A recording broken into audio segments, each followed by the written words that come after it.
Dans le prochain épisode d'ici tout commence. Tandis que la fête bat son plein, le bal de promo vire au cauchemar. Attention, les paragraphes qui suivent contiennent des spoilers sur l'épisode d'ici tout commence diffusé demain soir sur TF1.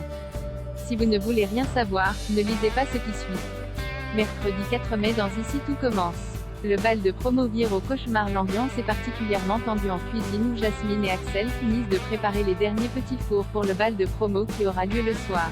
Lorsque le neveu de Tessier tente de détendre l'atmosphère, Jasmine lui reproche d'avoir invité Salomé à la soirée. Mal à l'aise, il explique qu'au départ, il voulait vraiment y aller avec elle mais qu'il a fini par se rendre compte qu'ils n'étaient pas sur la même longueur d'onde.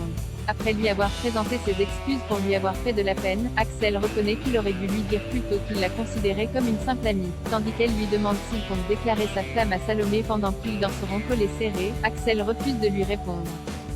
Jasmine lance alors que Salomé n'est pas une femme pour lui. Pendant ce temps, Charlène a la tête ailleurs car Louis lui manque beaucoup. En effet, cela fait 3 mois que le couple vit une relation à distance et la jeune femme aurait vraiment aimé qu'il puisse venir. Comme elle hésite à se rendre à la soirée, Constance, qui refuse de voir sa fille rester enfermée à la maison, l'encourage à s'amuser même sans cavalier. De son côté, Salomé supervise l'organisation du bal.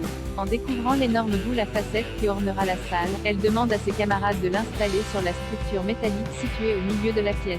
Serviable, Axel part récupérer une nacelle télescopique à l'extérieur et Enzo en profite alors pour taquiner la jeune femme, se disant persuadé que le neveu d'Emmanuel tentera quelque chose avec elle d'ici la fin de la soirée. Non loin de là, Lisandro annonce une mauvaise nouvelle à Anaïs.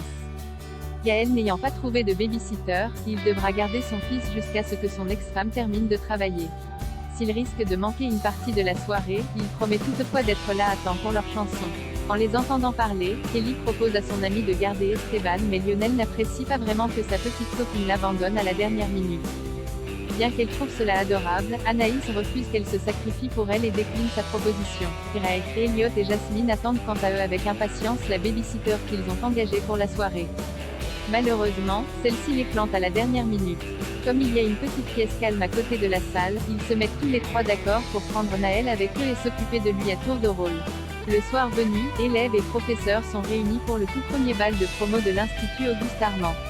Elliot s'empare alors d'un micro puis remercie Salomé et Jasmine pour cette soirée. Le jeune homme lance ensuite officiellement les festivités en invitant Jasmine à danser. Au cours de la soirée, Constance retrouve sa fille assise seule à une table. Si elle comprend que ce soit compliqué pour elle de voir tout le monde avec un cavalier, Constance l'enjoint malgré tout à la rejoindre sur la piste de danse. Au moment où mère et fille se laissent aller à quelques pas de danse, Louis débarque et dépose un casque sur les oreilles de Charlène. Le couple danse alors un slow au milieu d'une foule déchaînée avant d'échanger un baiser. Peu après, Claire rejoint son fils avec joie, lequel en profite pour lui présenter ses excuses. En effet, le jeune homme reconnaît avoir fait n'importe quoi en volant les recettes d'Auguste puis remercie sa mère de l'avoir arrêté avant qu'il ne soit trop tard. Louis admet ensuite qu'elle avait raison et qu'il n'a finalement pas besoin de l'Institut pour exister. Tandis qu'il lui demande sincèrement pardon pour avoir été injuste avec elle, Claire lève sa coupe de champagne pour sceller cette nouvelle réconciliation. Pendant que la fête bat son plein, un boulon de la structure métallique tombe au sol. À l'instant où Salomé et Axel sont sur le point de s'embrasser, un second boulon se décroche et vient taper l'épaule de la jeune femme. En regardant le plafond, Axel a à peine le temps de pousser Salomé que la boule à facettes s'écrase avant que la structure métallique de la salle ne s'écroule à son tour. Malheureusement, le répit n'est ensuite que de courte durée puisque le plafond menace à son tour de céder. C'est la panique dans la salle et tout le monde se précipite vers la sortie. Dans la panique, Anaïs tombe et perd connaissance. Alors que le plafond menace de plus en plus de s'effondrer, les invités cherchent par tous les moyens à sortir mais la porte est bloquée par la structure métallique. Finalement, le plafond finit par s'écrouler.